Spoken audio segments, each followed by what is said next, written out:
Thank you very much, ladies and gentlemen. Identity. When I say this word, all of you have a mental image that springs to mind of a plastic card with your face on it sitting in your wallet. I'm here to tell you that is your identification. That is not your identity. Your identity is much more like the wallet itself. It's a repository for all of your identity information, your bank account information, your healthcare information, the receipts of your transactions, and yes, your identification. Identity is a critical cornerstone for any transaction or economy. What we're building is a universal transaction system, and it starts with identity. But identity isn't a silo. You need to be able to verify that identity with Know Your Customer and anti-money laundering infrastructure. You need to be able to transact with that identity. You need to be connected to the formal banking system. You need to record every transaction on a scalable ledger. And you need to have a digital money to transact with. You need to do all of that at very, very low cost without a device required. That's what we've built. Why? It's a simple problem of numbers. There are 1.1 billion people on the face of the earth that have no verifiable identity. Without a verifiable identity, you can't get access to any benefits from an aid organization or from your government.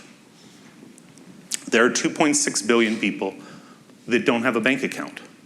Without a bank account, you can't borrow money or get insurance.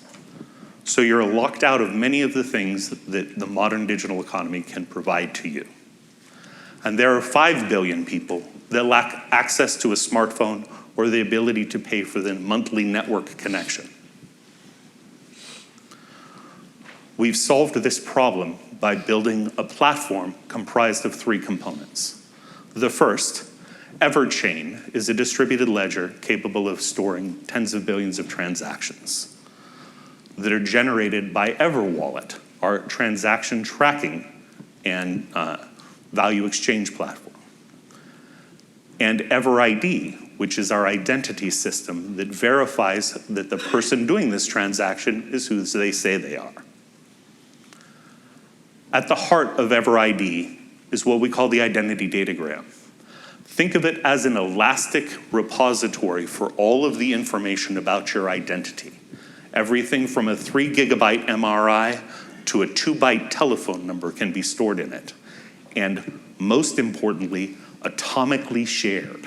I can share any piece of information out of my datagram with anyone else, and that's all recorded by a smart contract. Who I sent that information to, for how long, how they used it, etc. But more importantly, your data is secure and yours alone. It is resident in a distributed system, not stored on a device, not stored in a centralized database, in your control. Our first implementation was in Indonesia for the Department of Poverty Reduction, called TNP2K. And what we were doing is solving an identity and value exchange problem for them. We distributed aid in the form of liquid propane gas for the Department of Energy to the poorest of the poor. Our next implementation that we're doing right now is for the country of Samoa. We're solving an identity and value exchange problem for them as well. Roughly 32% of their gross domestic product is derived from inbound remittances.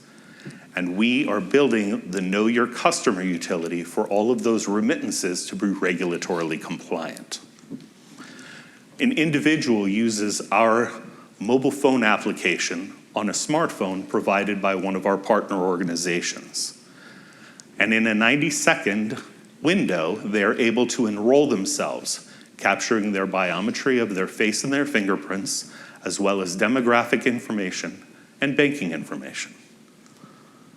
What you notice here is the green check mark signifies this individual's identity has been properly checked with the Know Your Customer, anti-money laundering, and counterfunding of terrorism checklists. This individual is capable of engaging right now in the modern digital economy. Now this individual can go to any financial institution and demonstrate their identity without carrying any identification. They can walk in with their face and fingerprints and transact. That is a fundamental difference to the way that everything is done there today. By the end of this year, we'll have 100,000 Samoan citizens on our platform using it to transact value exchange across borders. This will impact not only this generation, but generations to come. If you'd like to learn more about how Everest views identity and the sub-problems that we're solving, or learn more about our Ethereum Foundation grant, please come and meet me after the presentations. Thank you.